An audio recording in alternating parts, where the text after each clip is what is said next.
H player, what's going on? Uncompetitive, how are you?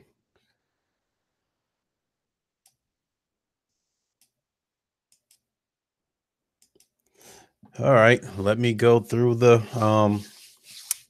propers. Yo, what's good, everybody? It's your boy Lincoln Clay coming back at you.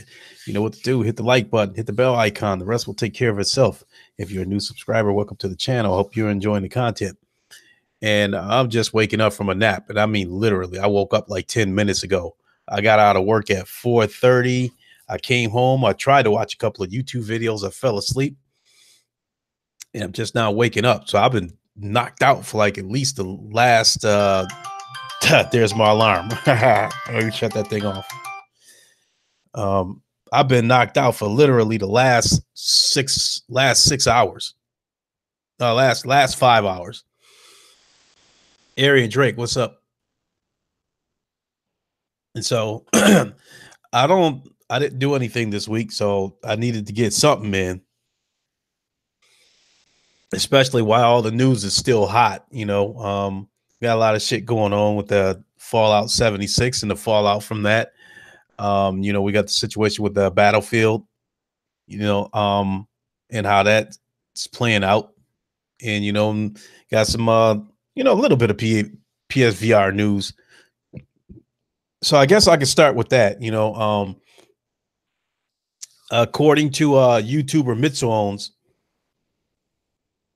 people are canceling their Borderlands 2 pre-orders for VR.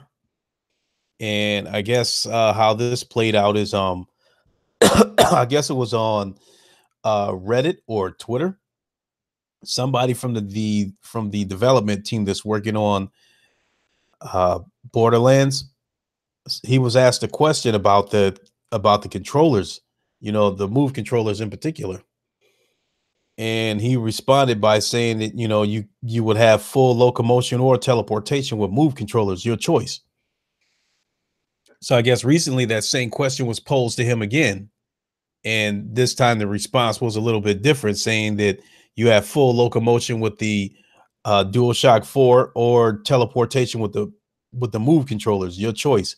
So I guess that's got some people canceling their pre-orders. So little unfortunate.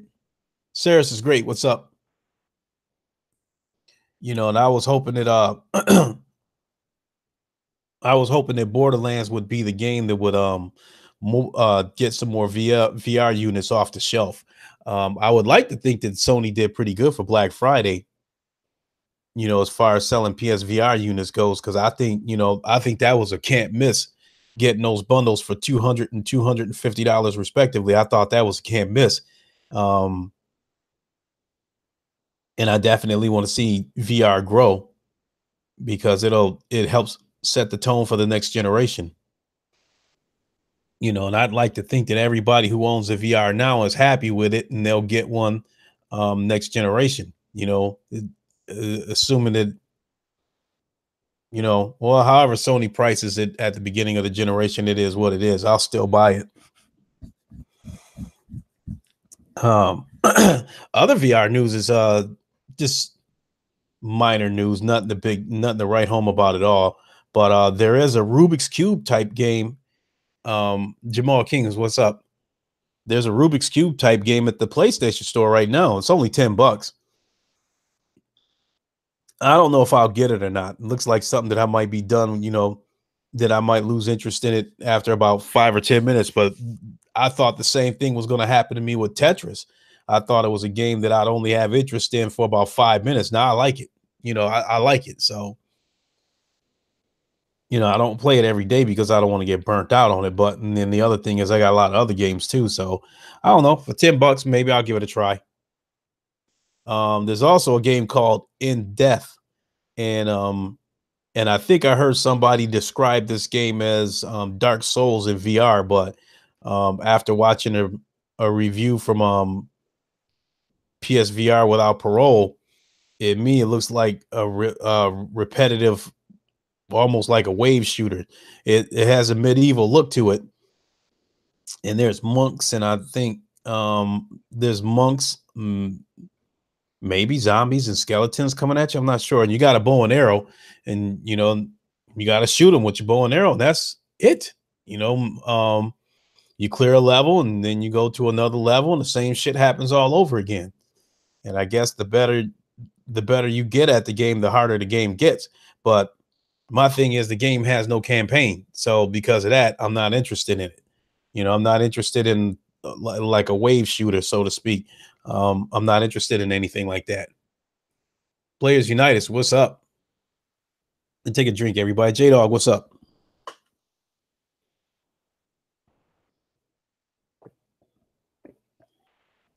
You hear me gulping that shit? I'm doing good, Jamal. Win, lose, or draw, I'm only gonna be on about an hour. Because I don't want to wake up, eat, and then go right back to bed. Uncompetitive. I think it is pretty easy to throw together a VR game on an indie budget. I wouldn't doubt it. Still, though, I would have liked to have seen that this in-depth game that I'm talking about. I would have liked to have seen that game have some kind of campaign, but so the way I saw trailers of the game, it gave you that impression that it might have a campaign, but so took a few notes. This was from a couple of days ago of what I wanted to talk about. Let me see. Everybody knows about the patent. Lunkin, what's up? Everybody knows about the patent that Sony filed for a cartridge, and now that cat's out of the bag. Looks like they got some kind of gimmicky looking thing, which I have no interest in it whatsoever. You know, the thing is shaped like a PlayStation Vita, but it looks to me like you take two sugar cubes off of the base, and then just, I guess, pop the cartridge in and let them run around and do their own thing and watch these cubes just run around doing whatever. I have no idea what this gadget is supposed to accomplish.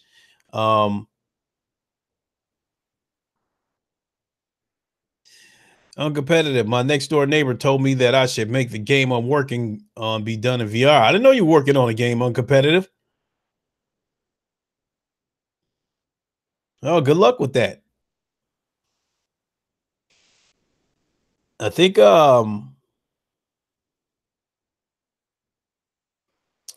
Amiris, another subscriber to this channel. I've talked to him over voice chat on the PlayStation, and I think he mentioned something about wanting to be a coder or wanting to be a game developer or something. You've been working on it for 22 years. Holy smokes.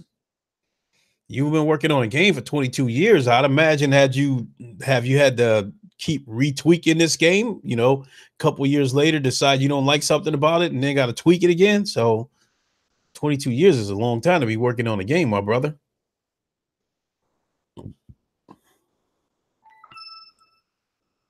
So yeah, this cartridge gizmo that Sony came out with doesn't do anything for me. I'm not knocking them for it, don't get me wrong, because that's the one thing about Sony is they do keep taking chances. You know, and they'll stick with something for a while, even if it's struggling. Look how long they supported the handheld with the PlayStation Vita, the PlayStation Portable, PlayStation Go.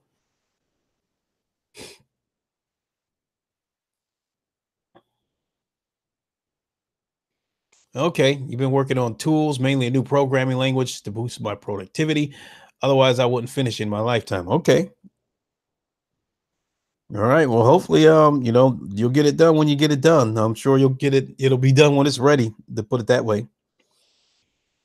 Oh wow. Now, PSVR game on Xbox. I did a double take when I saw this. I couldn't believe it. This game is not a PSVR exclusive, but it is a VR game no less. And I was surprised to see it at the Xbox store. And I'm speaking of Carnival Games. games where where you go to a carnival and you're playing a lot of the games that you see at the carnival, the skeet ball and amongst other things. This game is at the Xbox store. It's not in VR, but it's still at the Xbox store, no less. And then get this, the game costs $30 at the Xbox store. That's insane. Now, if I'm not mistaken, it turns up on sale at the PlayStation store in VR periodically for about $8. So that's absolutely insane. You pay $30 for a non-VR game at the Xbox store, and I think it sells full price at the PlayStation store for $20.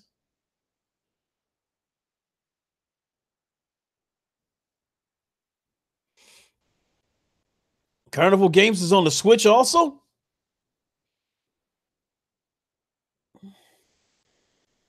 My whole thing is that it's a VR game, or at least I don't know if it was built from the ground up for VR or not.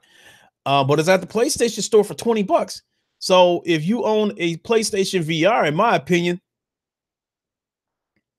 well, I guess if you want the convenience of buying it for the Switch, you want the game on the go, that's one thing. But I think if you own a PlayStation VR and you own an Xbox, there's no reason whatsoever to buy this game for the Xbox. Why wouldn't you buy it in VR where it's cheaper and you get an immersive experience? That'd be stupid. If you own a PlayStation VR to buy that thing from the Xbox store, that'd be absolutely stupid. Money Man, what is up?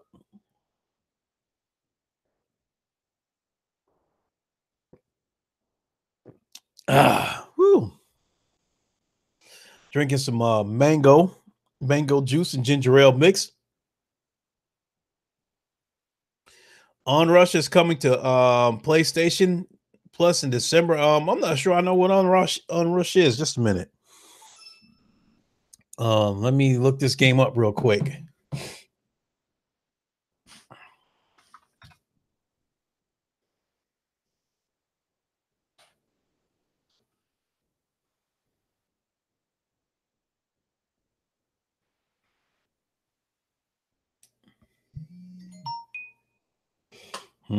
What we got here? Yeah.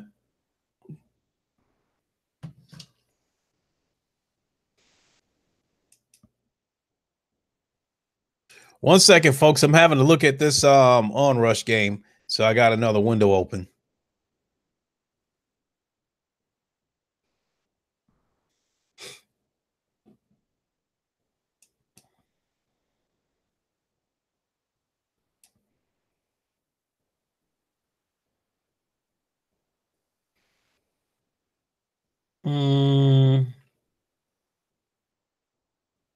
All right, I'm looking at it. It's got a little bit of a MotorStorm look to it.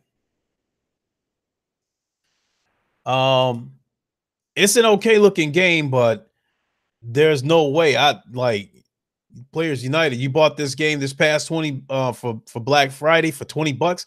That's the most I would pay for it at any given moment, not just Black Friday. Evolution Studios made Drive Club and Onrush. Okay. You never got it on releases. You didn't like the look of it. Jakku, what is up? Geico, what's going on? Money Man, you said Fallout 76 has a lawsuit. Yeah, that looks like they might be facing a class action lawsuit. I'll get to that pretty soon, because that was more or less going to be the basis of this podcast. The VR shit and all the other stuff was just preliminary shit. The basis of this podcast is basically to talk about the situation with Battlefield 5 and Fallout 76. So I guess Sony also displayed GT Sport in 8K 120 frames per second. Did I buy Killing Floor 2? No, I didn't buy that. So, hey, big deal, that they were able to show the game in 8K, 120 frames per second. Um, the general belief is that the game won't do that on the PS5. And Mads even went as far as to break it down, telling you how many teraflops you would need to be able to run a game in 8K, 120 frames per second. He said something to the effect that you would need about 40 teraflops to be able to do something like that. So he believes that they were running it on a supercomputer. But I kind of agree with everybody else. I don't think, the PS5 is going to be able to run some shit like that, but I'm not really concerned about that. As far as GT Sport goes, relative to the PS5, I haven't seen it. Uncompetitive, I haven't seen it. But we all know the racing games aren't very demanding. I haven't seen it. My only concern about GT Sport relative to the PS5 is that when the PS5 launches, if they don't plan to launch another GT game for a few years after, I would like for them to be able to run an update through that would allow, online multiplayer in VR, because once the PS5 launches, I would like to think that there's no reason that that game shouldn't be able to run multiplayer in VR. So if they don't have plans for the game for a few years for a new game, that they would do something like that and would update GT Sport for that functionality. But if they plan on, but my guess is, in order to capitalize on sales or whatever, if something like that is in the works, it probably won't happen until the next iteration of the GT game. So it is what it is.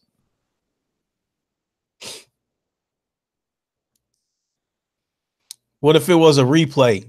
I really don't know what it is competitive, because I didn't dig too much into it, because um my thinking is, however they did it, was whether it was a replay, pre-rendered, whatever you want to call it. I'm guessing that the PS5 is not going to be able to do that. So I really didn't, you know, get I didn't get hype about it or do a backflip. Ooh, this is what the PS5 is gonna be able to do. No, I didn't think that for 1 minute. What I don't understand is why some of the Xbox is flipping out over it, because because according to Craig Harris, the Xbox is crying about it. I don't know why. They showed the game running in the 8K, 120 frames per second. Big deal. If they if Microsoft were to show Sea of Thieves running at 8K, 120 frames per second, I would say, so goddamn what? If anybody want to get hyped over that kind of shit, they, hey, I guess more power to them. 1 second, everybody.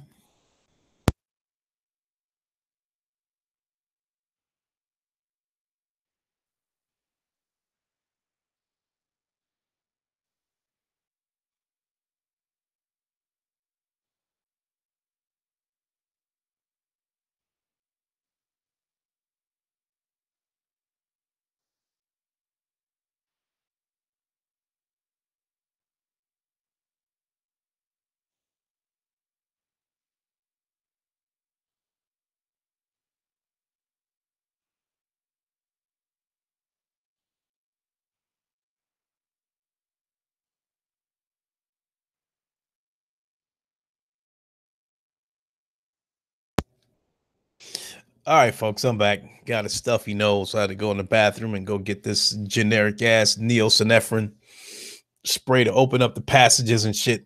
So I should be able to breathe fine here in about 10-15 minutes.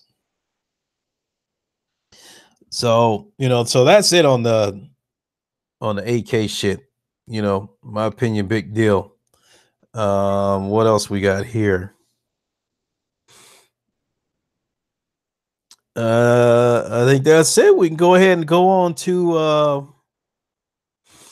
Guess we'll start with EA and Battlefield 5.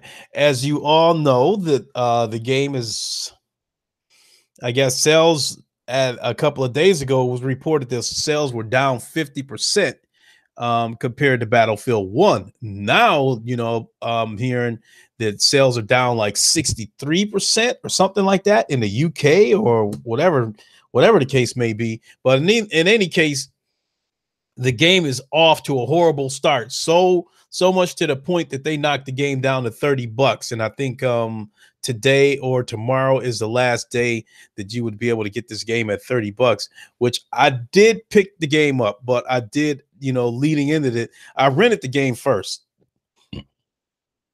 And I had mixed feelings about the game all the way around. As far as actually playing the game, I have not played the campaign yet.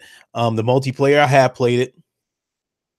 Other than a few tweaks, it pretty much feels the same, which I'm okay with that, because even if they would have tried some new shit with the game, I wouldn't have wanted them to go too far away from the core of the multiplayer. Yeah, Battlefield, J-Dog for $30 definitely is not bad for $30. And the game looks good. It's definitely got a little more color to it than Battlefield 1. I've noticed that some of these games, like, the better they look, the less vibrant colors they have. So the game's got a little bit of color to it. The multiplayer's cool. I'm getting, adjusted to it again, because you're dealing with a couple of new game modes and new maps. But for the most part, I think it's okay. But as far as sales go,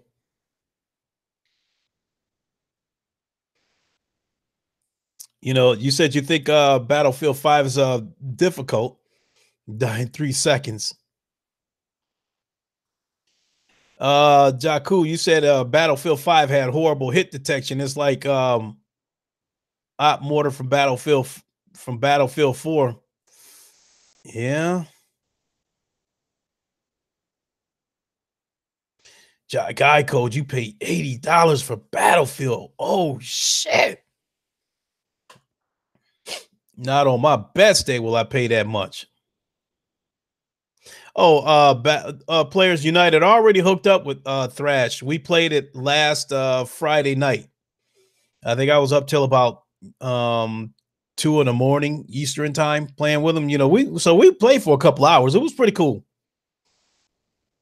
And so, but yeah, I bought the game for $30.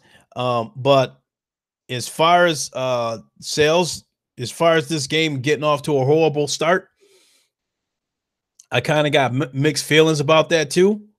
The EA brought it on themselves. They gave their depiction of the Second World War, and women have a prominent role in this version of Battlefield. And that was met with some backlash. And I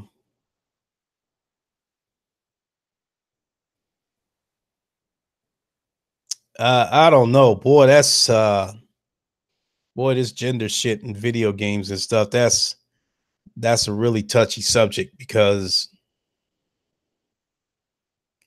I think there are some games out there that's made for a woman to have the lead role in the game, and then there are games out there that I think is not made for a woman to have the lead role, but a woman was inserted into the lead role to attract, female buyers.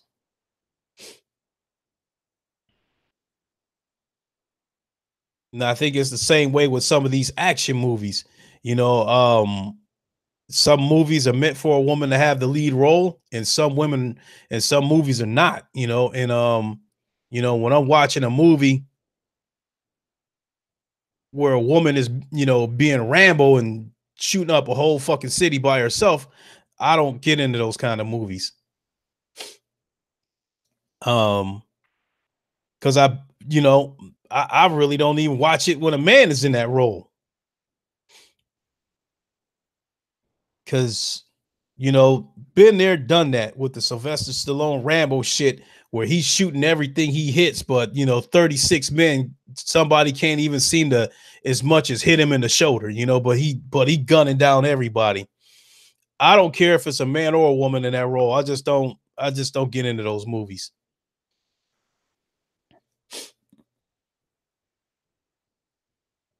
It's uncompetitive. It's a pendulum swing. They push it too far and then it swings back when they lose money on it. Like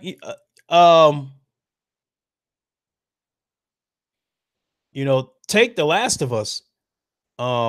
Ellie grew into the lead role. The game didn't the franchise didn't start out with her being the lead role. She grew into that lead role.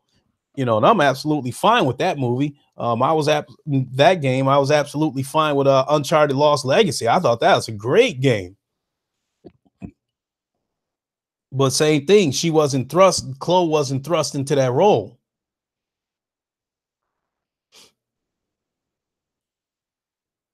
She broke off and had her own thing. You know what I mean? Um,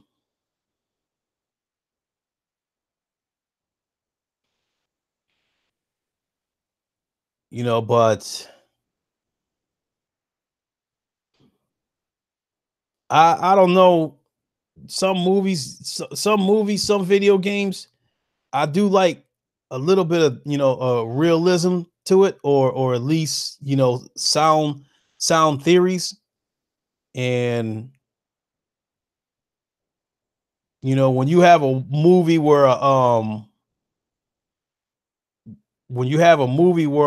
where 110-pound woman is beating the dude's ass that weigh 300 pounds,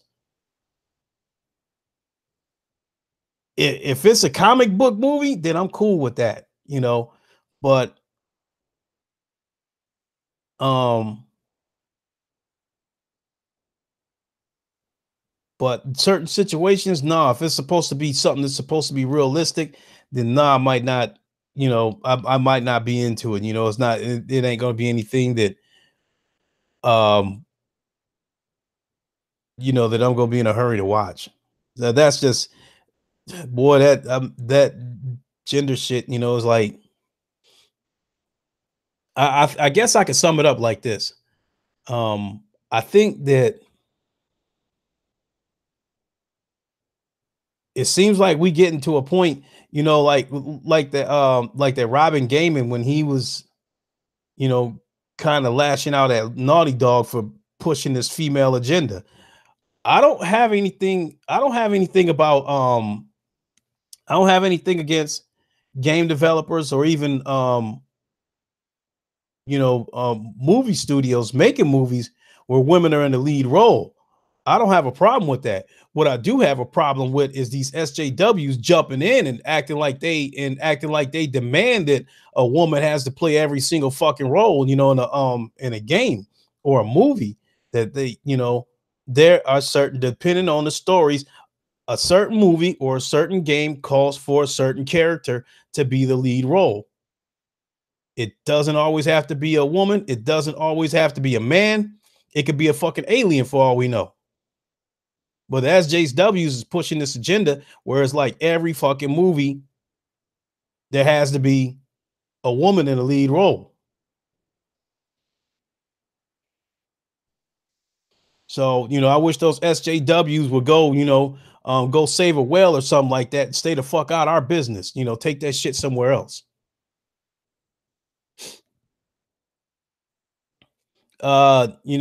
You say team gameplays. You hope Ellie gets messed up and Joe becomes the most played character in The Last of Us 2. Um, I'm okay with Ellie being the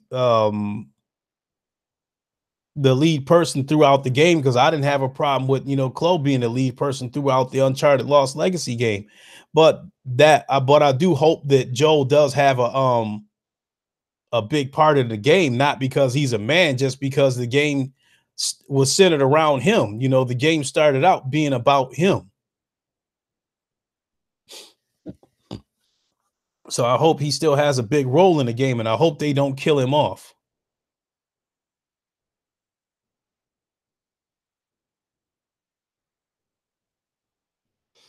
Yeah, I feel you on uncompetitive. There are a lot more problems with the world besides these liberals could fix other than identity politics. So getting back to EA's depiction of the Second World War, where these gorgeous women are on the front lines fighting. Um, you know, if EA would have said that, if EA would have said, "Hey, this is our fictional depiction of the Second World War," they probably wouldn't be facing as much backlash as they are right now. But because Patrick Soderlund went off and called people uneducated, you're depicting your depiction of the Second World War is not accurate when you throw in women on the front line. And then you have the nerve to call people uneducated, and then you take it a step further and tell people if you don't like it, don't buy the game. Now they're getting what the fuck they deserve. And and I guess one of the biggest reasons why I didn't really, I didn't, I didn't really have that much of an issue with with a woman playing this motherfucking super soldier role and in Battlefield 5. I didn't even play the campaign in Battlefield 1.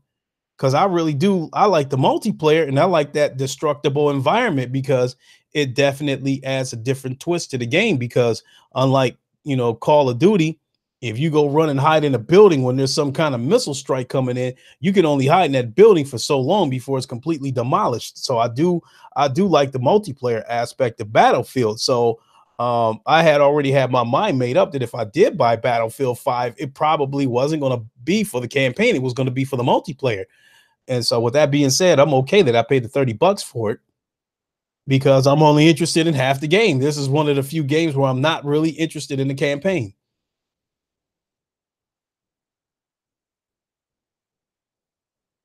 You're uncompetitive. You predict they will reveal Joel in a wheelchair. If they do something like that, there's no sense in even putting him in the game. Oh, let me have another drink here.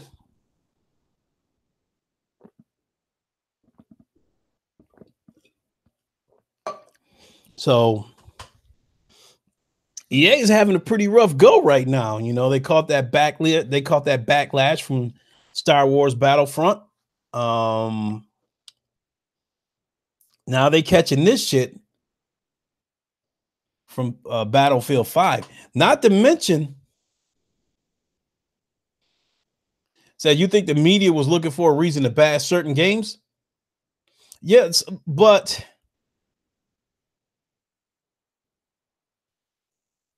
Battlefield wasn't one of them. Because nobody in the media had a problem with a woman being on the front lines in this game. Nobody from the media had a problem with it. The fallback, the backlash came from people who wanted historical accuracy. And even Battlefield 1 wasn't 100% accurate. One thing that's really petty, but about Battlefield 1, but it's inaccurate, was in Battlefield 1, there is a gun that you can use, a handgun called the Mars Automatic. And I guess in real life, and I think they even said it on Battlefield 1, that at one point it was the most powerful handgun in the world. The problem is that that gun never saw action in the war. The producer of that gun introduced it to Europe and tested it for him, and they were interested in the gun, but they wanted him to make the gun smaller because I guess it was a very big gun. It had a very long barrel. I guess it had a lot of kickback. It was loud. There was like a huge muzzle blast. and Europe wanted him to make the guns smaller, and he refused. So they never contracted him to make the guns, and because of that, this I guess the guy tried to open his own shop and try to sell the guns, but it's not that many of them out there. So, but yet the gun is in the games, but it never saw action in the war. That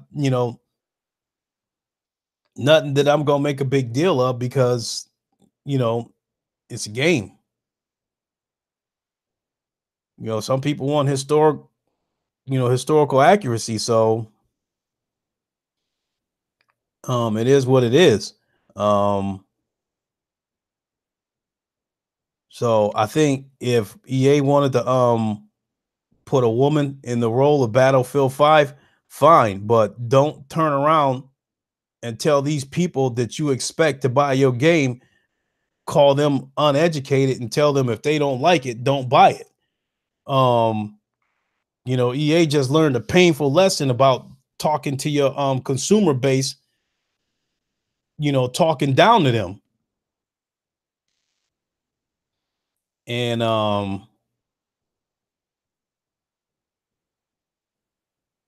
I can tell you,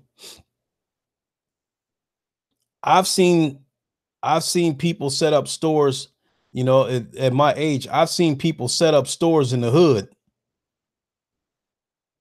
They come set up a store in the hood and treat the people that live in the hood like shit, like basically like shut the fuck up and give me your money until everybody in the hood gets together and boycotts that store. Now, one or two things ends up happening to that store. He either has to pack up and move to another neighborhood because nobody's coming to his store, or he has to come out and issue some kind of apology and promises to be more in touch with the community and and listen to feedback and be more polite, to patrons and shit like that. Um, Here the same thing applies. You gotta watch your fucking mouth. And I think, lately, I think the media and developers have gotten too fucking bold in talking to us gamers, like we ain't shit. Basically, if you don't like it, so don't buy it.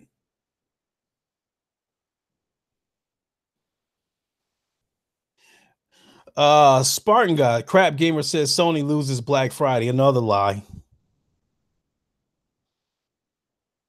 Everybody and their mama we don't need to wait for the next NPD numbers to come out to know that Sony beat the brakes off of everybody for Black Friday. We know Sony killed it for Black Friday.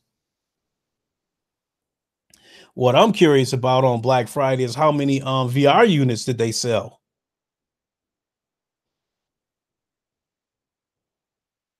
I would think that we probably won't hear about any kind of VR numbers until next year.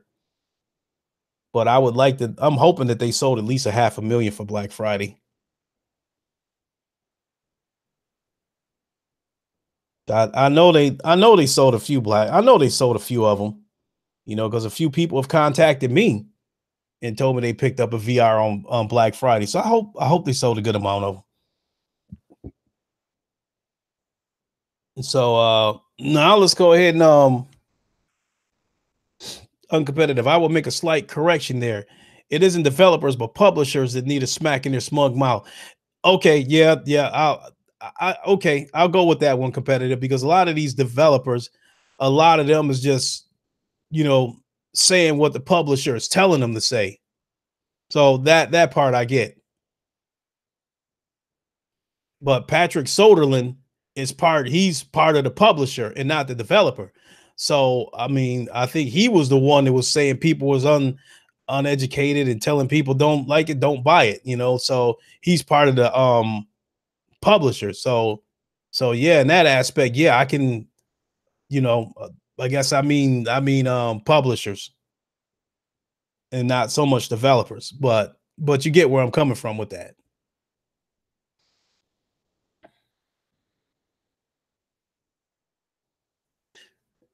Said bundle a PS4 Slim with God of War, Detroit trash. No, Detroit wasn't trash in Spider-Man. Detroit was a great game. The $199 bundle, if they kept that all year around, I swear PS4 was so ridiculous. But to be honest, for December, Sony should do another bundle for about $249. Spartan God, I'm beginning to wonder if in the next couple of months that they're gonna start the process of winding down whatever stock they have left of PS4s, whatever chips they have left, left to manufacture. I'm led to believe that this is a phase where they probably going to manufacture whatever PS4s they have left, and when they run out, that's that. Um, and then start the process of the PS4 Pro taking over as the base PS4. I'm beginning to wonder if that's going to happen in the next couple of months. So, uh, yeah, I know Soderlin is vice president, but I mean, where I'm going with that. When doesn't matter, developers or publishers, when they start opening their mouth and start talking to us like we ain't shit, there's going to be a backlash from it. So, from the bottom to the top, whoever it is that goes off and open his mouth like that publicly and start talking to us like we ain't shit, and trying to herd us up like we cattle, and basically treat us like shut up and give me your money. Um, they end up singing the different tune when we don't buy their shit.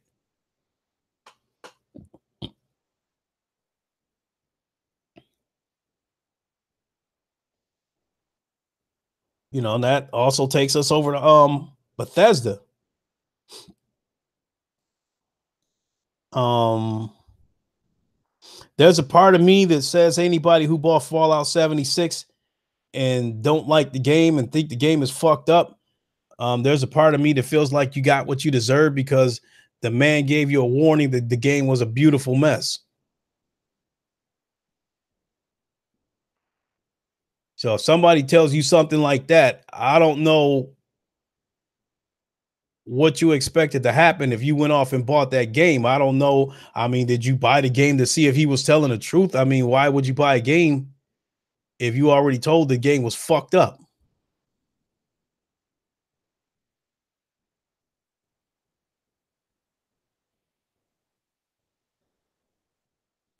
I agree with you, uncompetitive about the Blizzard situation, because I don't think that was Blizzard. I think that was Activision, pulling that string. But still, even if they say something, even if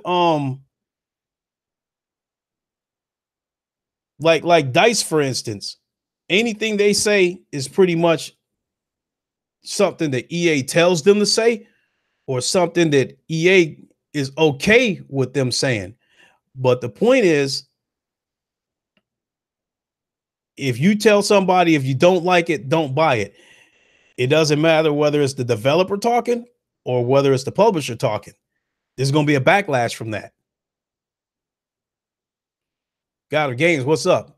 If it would have been Dice telling people if you don't like the game, don't buy it, I don't think people would have said, "Oh, give him a pass." He didn't mean that. That's EA telling them to say that. No, it still came out of his mouth, and there's still going to be a backlash. So, developer, whether you're the developer or you're the publisher, watch your mouth. Watch your fucking mouth. Because at the end of the day, when you start talking crazy to us, you basically biting the hand that feeds you.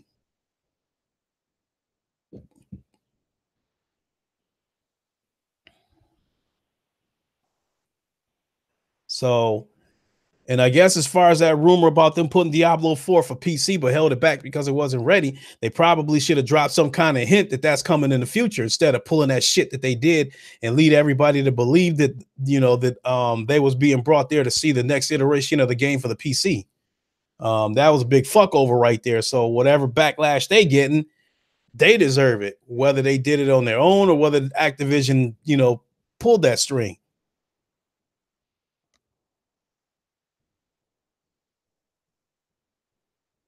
So, but the Fallout thing, throughout, we know that a law firm has gotten involved. Um, and I guess they jumped on Reddit and pretty much looking for people to come forward. Lay, what's up? They're looking for people to come forward. Don't call me daddy. What's up? So they can get these lawsuits going. As far as the lawsuit goes, as far as this firm goes, I guess they're not a big firm. So we know that this is somebody jumping in here looking to get paid. But that's the way America works. That's like America is all about that cash flow. Whether somebody do something good or whether somebody does something bad, money is usually the root cause of it. So this law firm that's jumping in wanting to represent a bunch of people to file a class action suit against Bethesda is not doing this out of the good of their heart. They see an opportunity and want to try to jump in there and get paid. But I think that's really fucked up that that we live in that type of country. Then when companies, huge corporations pull shady practices, that it takes something else has to happen for them to change their tune. Somebody another company has to come in and compete with them, or people have to boycott them in order for them to change their tune. In a perfect world, if the government saw a company doing some shady shit, they will jump on them, investigate them. No, this is not going to fly. You make this shit right before you put it out. But the government don't get involved with shit until a reputation is on the line.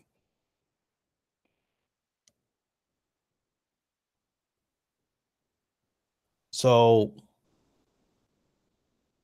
this situation with Bethesda, not a fucking peep is coming out of the government. It take a motherfucking law firm like the motherfucking Bernsteins to get involved in this shit, to try to make things right because they trying to get paid. Yeah, don't call me Danny. You hit it right on the head. Our government don't even care if they die from dirty water.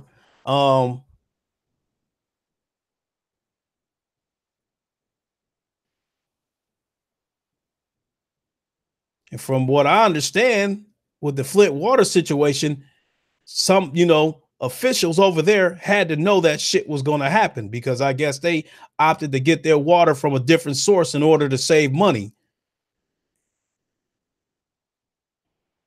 So, I mean, like our government ain't shit, I mean, I think we probably got one of the most corrupt governments on the planet. And when it comes to greed, America is definitely the most greediest country on the planet. And over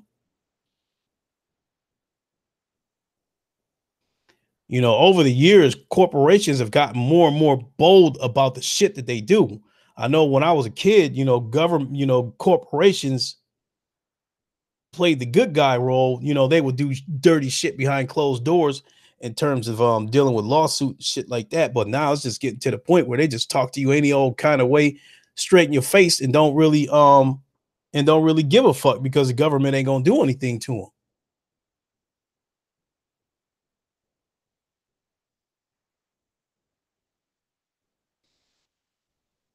Said Lincoln, I got a joke for you. Microsoft had the most powerful and weakest console out on the market at the same time for 12 months and never won an MPD.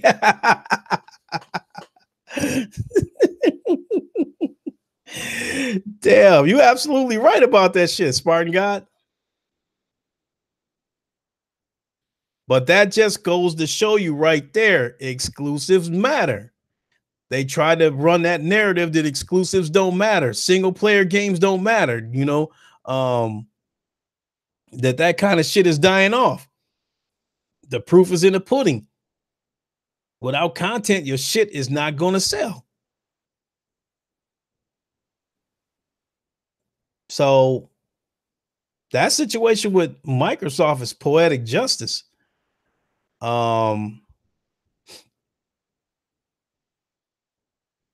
What I'm wondering what's going to happen with Microsoft is when these first of all, I don't buy that shit for 1 minute about these developers being given an unlimited budget.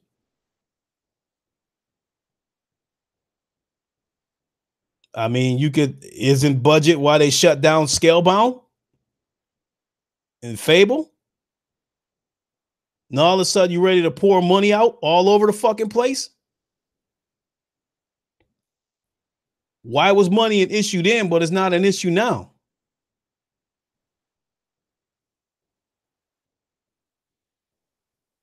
So yeah, right there. Budget and unlimited can't go in the same sentence.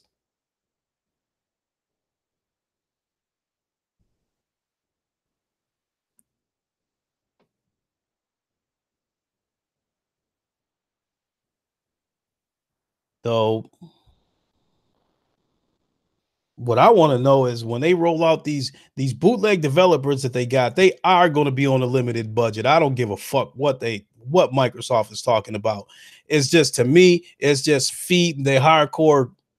They see Microsoft knows that they probably got to let out some kind of leak or make some kind of statement once a month to make sure that the people stay in tune.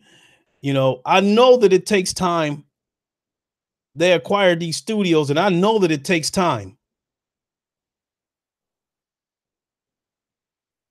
Um, that you can't expect them to see a trailer 2 weeks after they get these studios and shit like that. But it's been long enough now, you know, these developers that Microsoft has, it's been long enough now that even if they didn't have trailers ready, they could at least like tell you the direction that these developers are going in.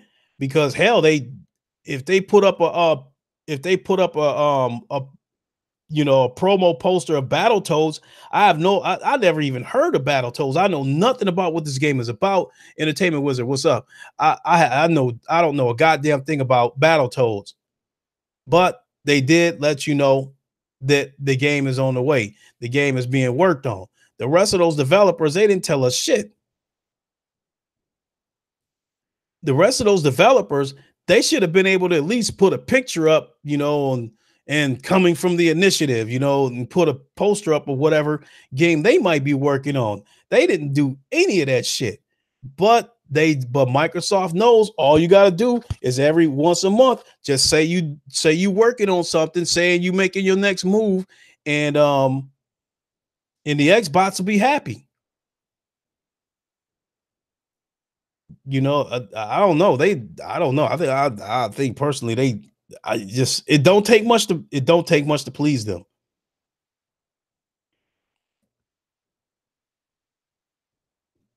So ever since they threatened to walk out on Microsoft and Microsoft don't show them something for E3, Microsoft ain't been doing nothing but pumping out rumors and statements and shit like that. But we haven't gotten anything from them. But it's okay with the Xbox as long as Microsoft is telling them something. And I think this shit is probably going to go on for the next couple of years. You ain't going to see shit, but they're going to keep telling them that we're working on something. We're doing something. We're working on something.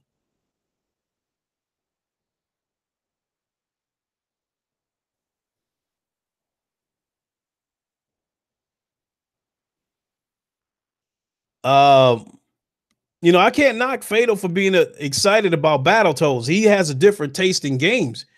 And you know, we all have that one game that we absolutely love where if they were to put a poster up and say a sequel to your favorite game is coming or something like that, you would get excited for it. You know, even if they didn't show me any kind of gameplay or something like that, if I saw a poster that said, you know, Mafia 4 coming, I would be excited because I know that it's on the way. But I would probably say after about 6 months, after a year, you better show me something. You better show me some kind of game footage. Wanye Tuda, what's up? You know, a Mafia 4 or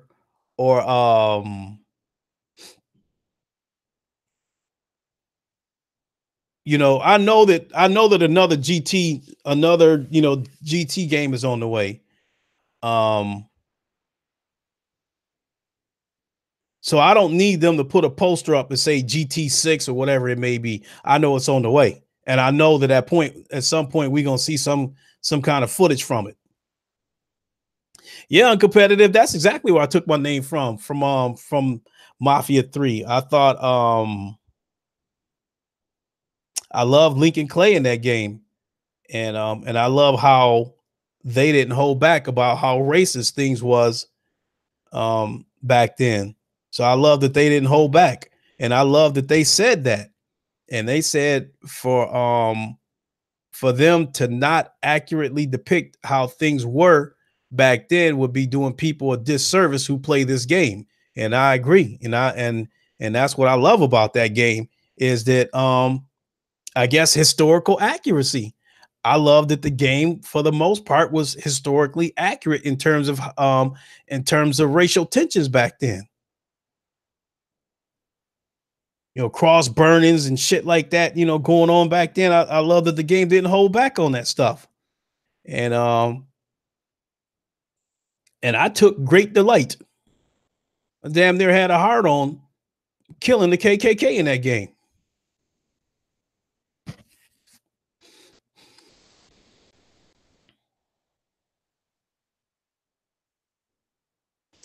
He said, Microsoft said it's going to show everything at E3 2020 to have a completely opposite launch from Xbox One with Scarlet. Yeah, okay. Another wait till E3 moment.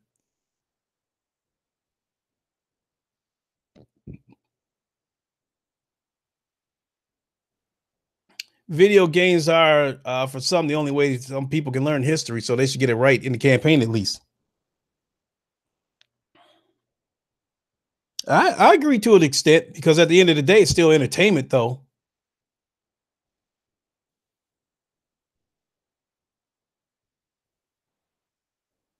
I mean, I love how accurate how they showed how racist America was back then, but we know damn well um, it wasn't no one man black army going around dealing with dirty politicians, um, dirty judges, dirty cops, the KKK, all that shit. But one thing that was definitely accurate in that game is that if in Mafia 3, that if you had a confrontation with the KKK in that game, that the cops came to the rescue of the KKK and they were coming to kill me and help the KKK because we know that's how it worked back then.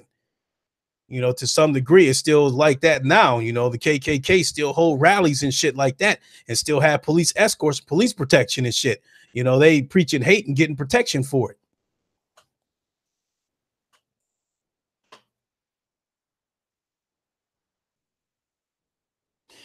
Fatal Sharad, you said, I bet they won't do that TV, Call of Duty, Call of Duty, Call of Duty nonsense again. uh, no, they won't do that again, but their goal has not changed. I've said it before that they chasing the golden goose. They still chasing after the casual gamer. And that's that's the message that Microsoft failed to get. The saying, if you build it, they will come. That's exactly what Sony did. Sony catered to the gamer first, and everything else fell into place. Microsoft tried to skip over the hardcore gamer and try to go straight after the casual gamer. And in the process, they slapped their core base across the face with that digital rights management shit and, made the Xbox sound like a prison box. No, you can't do this. You can't do that. You can't loan a game to a friend. You got to check in every 24 hours. You can't turn off the, connect, all that bullshit while trying to appeal to the casual gamer. TV. They getting exactly what they deserve in terms of sales.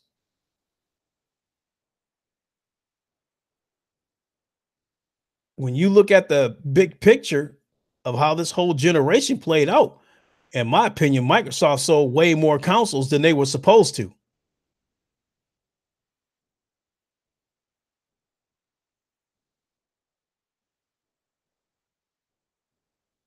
You said that their core base for Xbox isn't the population they're willing to keep. No, Wanya, they try to skip right over them. El Matador, what's up? No, they try to skip right over them and try to go right after the casual gamer. And they're trying it again with this stream box. They're trying to go after the casual gamer again by throwing that. I believe they plan to throw something in their face super cheap. A console for $150.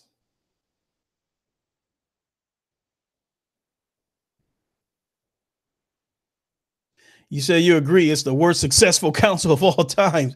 Yeah, they sold way more consoles than they were supposed to. Cyber Dragon, what's up?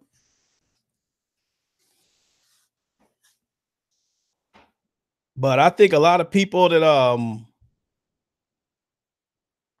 that's going to get this stream box, I think a lot of them are going to be casuals who not going to know what they're getting themselves into. I think they're not going to know that they're going to need a month. They're going to need to purchase Xbox Live, and then there's probably a pretty good chance they're going to need Game Pass in order to have full functionality of this streaming box. Not to mention that I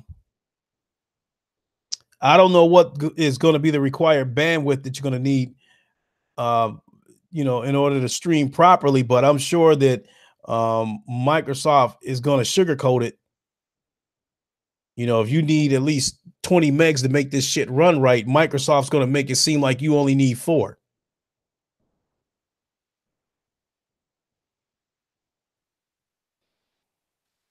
So, but I guess that's a conversation for another time. I got way off track.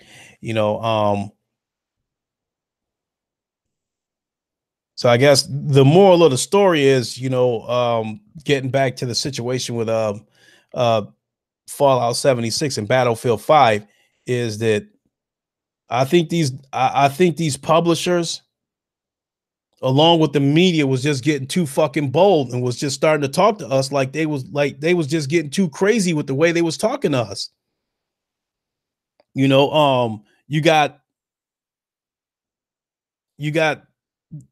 publishers putting out games this like loaded with microtransactions, games that are broken. Games is just straight up trash. And when we go to voice our opinions, they act like we entitled brats. No, I pay my fucking money. I'm in, and if something ain't right, then I'm supposed to speak up about it. Oh, here's a damn screwdriver. I was looking for that shit. But they kill me with that shit. When they act like when they act like we entitled brats, like whenever the media jumps out and defends one of these publishers jumping out acting like Captain Save-A-Ho, whenever that shit happens, I wish people would just stop right then and there. Don't buy that fucking game they talking about. And when sales plummet and just go straight off the cliff, watch them change their tune. Watch them knock the game in half like they did, cut the price in half. And then at some point, somebody jumping on the mic, damage controlling, talking about that, we listen to player feedback. We value their feedback. We value their input. No, the fuck you don't.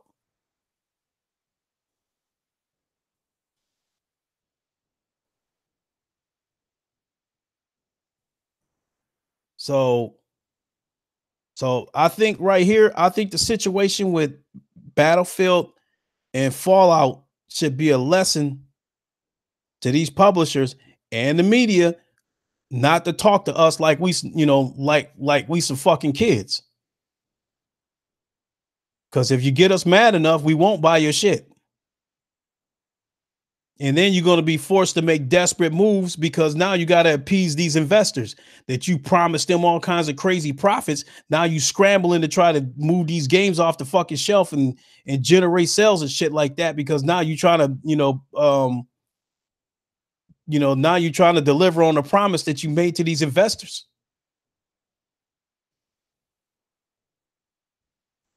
Now, in the case of EA, because of this shit, You know, I mean, let's face it. Um,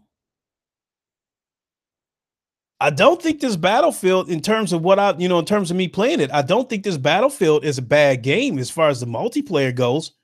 But let's face it. I think I think the biggest thing that hurt this game is Patrick Soderlund opening his mouth saying, if you don't like it, don't buy it.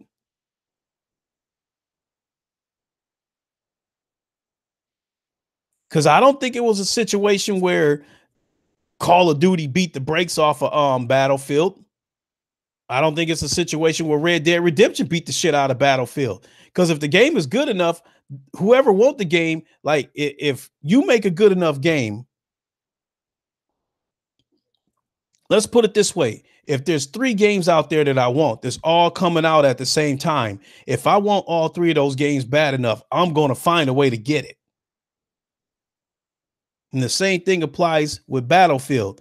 Even if they would have launched this game at a bad time, sandwiched in between Call of Duty and Red Dead Redemption, if people want that game bad enough, they'll find a way to get the money for all 3 of those games. Yeah, we know that's why they delayed the game, because of that, but the ass whooping was coming because it was self-inflicted. It wasn't a case where Call of Duty, nobody predicted that Call of Duty was going to beat the brakes off a Battlefield like this, because they was facing their own set of controversy from the game not having a campaign.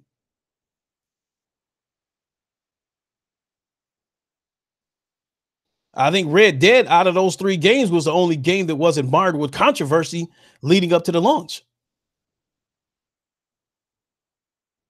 So if they were legitimately concerned about Red Dead, okay, I get that. But I don't feel like they should have been concerned, at least in the beginning. They should have been concerned with Call of Duty, because in the beginning it looked like they was in danger of, getting off to a bad start because the game didn't have a campaign. And then they basically lied and said that they took the campaign out because it wasn't going to be ready in time. No, it was never going to be a campaign, because they didn't want to drop the extra 30 or 40 million dollars that it was going to take to make a campaign. So they just took the shit out altogether. And it looks like it paid off for them, even though I don't like it, but it looks like it paid off.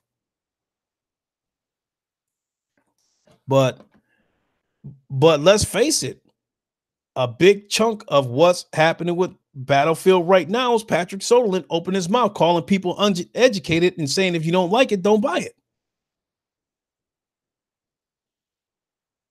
Look no further than the launch of the Xbox One, when Donnie D opened his mouth and said, we have a device for that. If you don't have internet, we have a device for that. It's called the 360. No, I have a choice. It's called, I'm going to buy the PS4.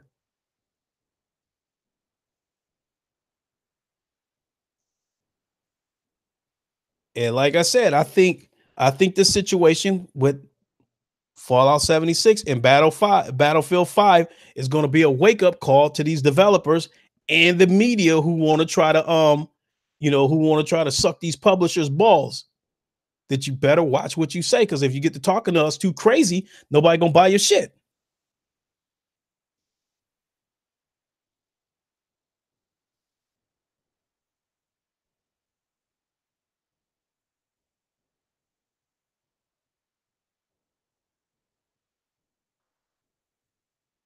Oh, you said no bullshit. Call of Duty has been testing customers installing the game.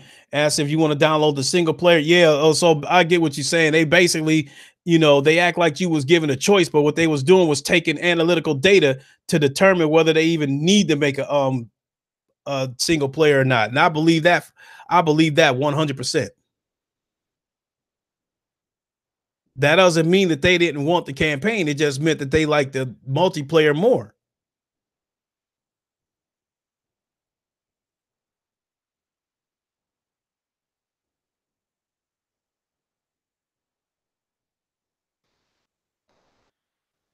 So I don't know. Now, before I end this podcast, what do I want to happen? Um, in the case of EA, I don't need to say anything. I think that EA is going to be very, very careful moving forward with how they're going to handle Anthem. Because Anthem does look like a game that they spent a lot of money to develop. Because even though it's not my type of game, it really does look good. I'm not gonna lie. Um, and I think they already had to take one step with Anthem and trying to reassure people that there wouldn't be any kind of pay to win microtransactions in the game, that they would be strictly cosmetics, which I don't believe them. They're going to implement some kind of pay to win, whether you pay for a silencer or whatever the case may be. I think they're going to implement something, but they are aware of it. They know that they have to approach the marketing of this game very carefully.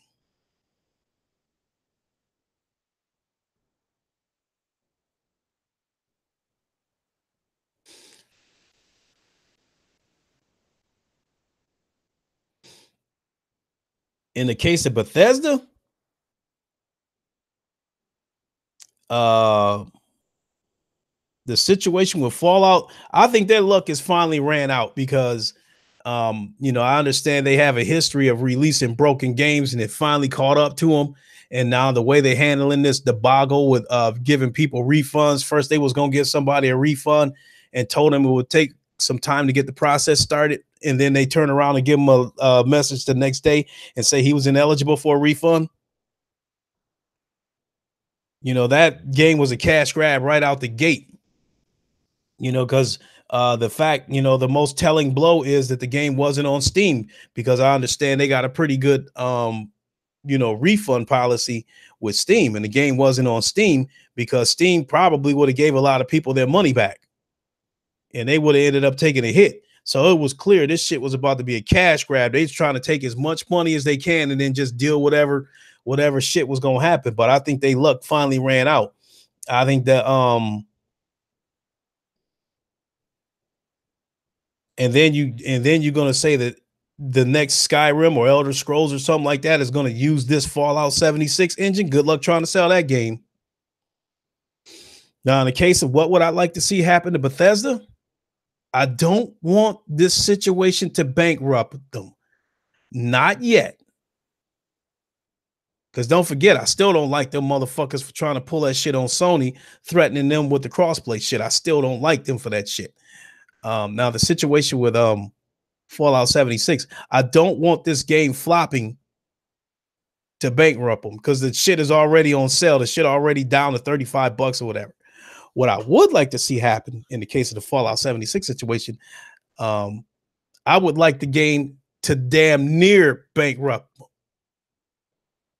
What happened to Alvo for PSVR? I have no idea. I haven't heard a word about it, J-Dog, because that was one of the games that I was definitely looking forward to. At one point, I was looking forward to Alvo more than I was looking forward to Firewall. So originally, as far as PSVR goes, I thought it was a situation where Sony probably told everybody, wait, let us get our game out first. This PSVR is our platform, and we got to run our own game out there to promote our platform. So let's us put our first-person shooter game out there first. Then you guys can release yours. But I haven't heard anything.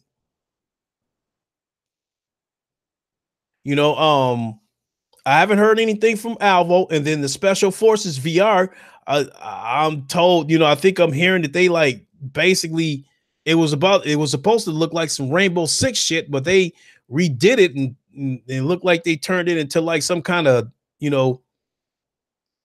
cyber force, first person shooter looking shit. I forgot the name of it, but it's supposed to be, 8 versus 8, player versus player. And again, and I guess at some point they're supposed to implement like I think they were supposed to implement like a 50 or 100 player battle royale or something like that, but whenever it comes up, it'll come up again. But as far as now back to what I was about the Fallout 76 thing, like I said, I don't want the game to bankrupt them. I want the game to bring them on the brink of bankruptcy, but I don't want it to bankrupt them. What I wanted to do is I want the game to cripple them enough that they're going to have to do Elder Scrolls right.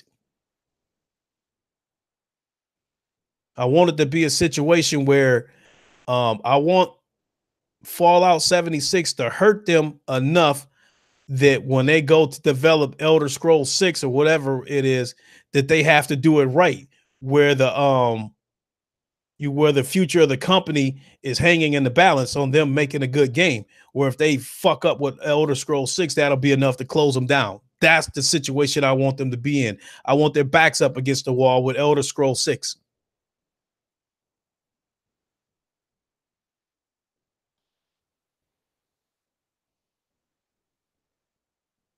I mean, because if we, some developers take little rinky dink shortcuts or something like that. You might end up seeing small glitches in the game. No big deal. But when you got a situation like Bethesda just like outright releasing some broken shit, knowing that the game was fucked up like that, and then you implemented like a 48 gig patch that fucked the game up even more, from what I'm hearing.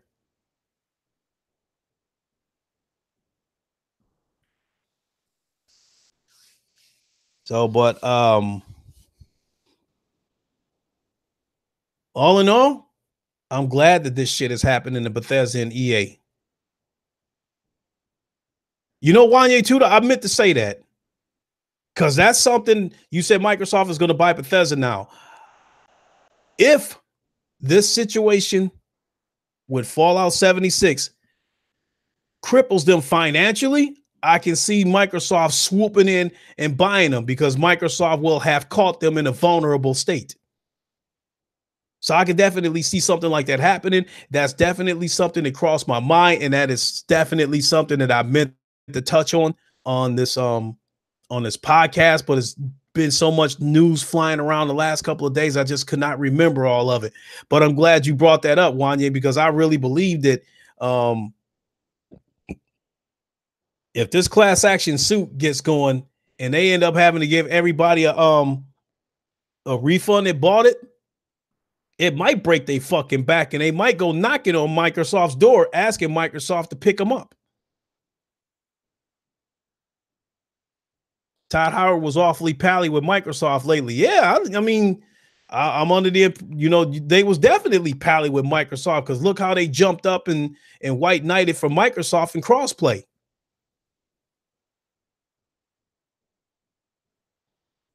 So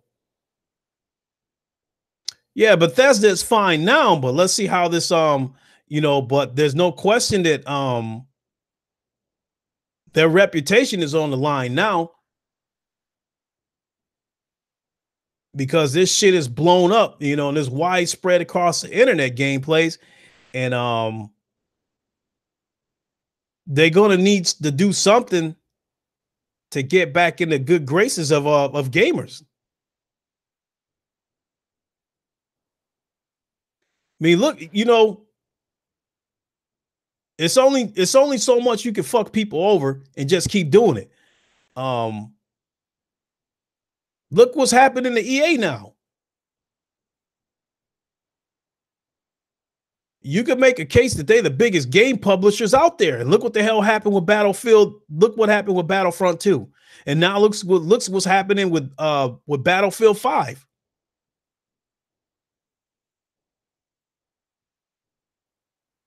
Way back at E3 16, I mean E3 17 or whatever, Anthem was still a whole year out. And EA was already aware that people were apprehensive about Anthem, so they had to reassure them that the game is going to have cosmetic microtransactions. That tells you what your reputation is like when you have to use the E3 stage to reassure people that the microtransactions won't be intrusive.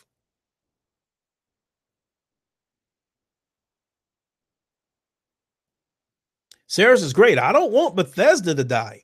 I just want this game to put them in a position where they got to do it right on the next one, or they could fall.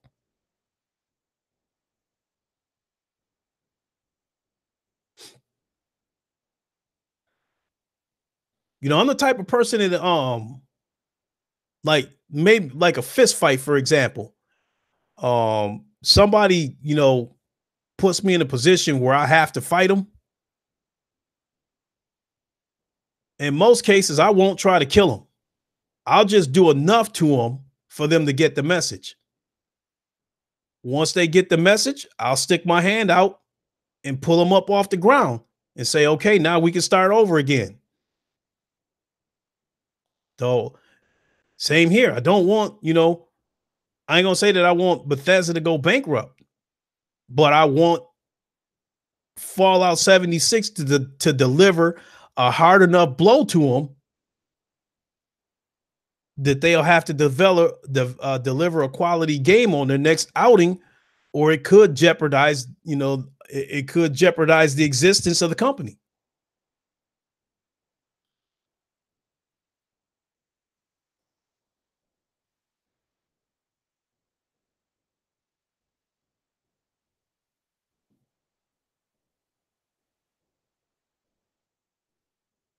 So we'll see how that plays out. But look like I overstayed my welcome. I wanted to have this thing wrapped up by 11:30 because I got to be at work at 6, and I wanted to have a little bit of time to game before I go to bed. Whether I played some quick multiplayer of Battlefield 5. I wasn't able to get on Red Dead yesterday. I tried to do the multiplayer yesterday, but for whatever reason, the shit just wouldn't load. I just had a screen saying Red Dead beta, and that was it. I couldn't get in. But I definitely want to try to play something, even if it's only for a half an hour, 45 minutes or something like that. I definitely want to get some gaming in before I go to bed. And so with that being said, I'm gonna be ready to wrap this up here in a few minutes. But I definitely want to thank everybody for watching. Instead of hanging out with me this late at night. I definitely appreciate it. I wanted to do it earlier.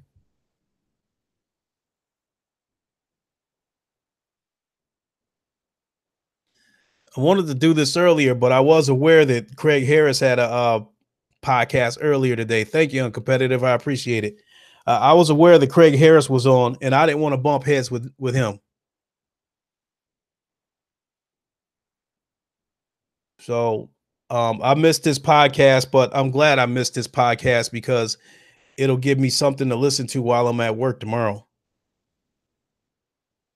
So shout out to Craig, shout out to Sick, Thrash, and the rest of the crew. With that being said, I'm gonna go ahead and wrap this up and get a tiny bit of gaming in. So thanks for watching, everybody. You know the deal. Give it a like, lock the door behind you. Hey, thanks, Gameplays. I appreciate it. Give it a like, lock the door on your way out. And I want to thank everybody for coming to Wakanda. I will catch you all later. Y'all have a good night.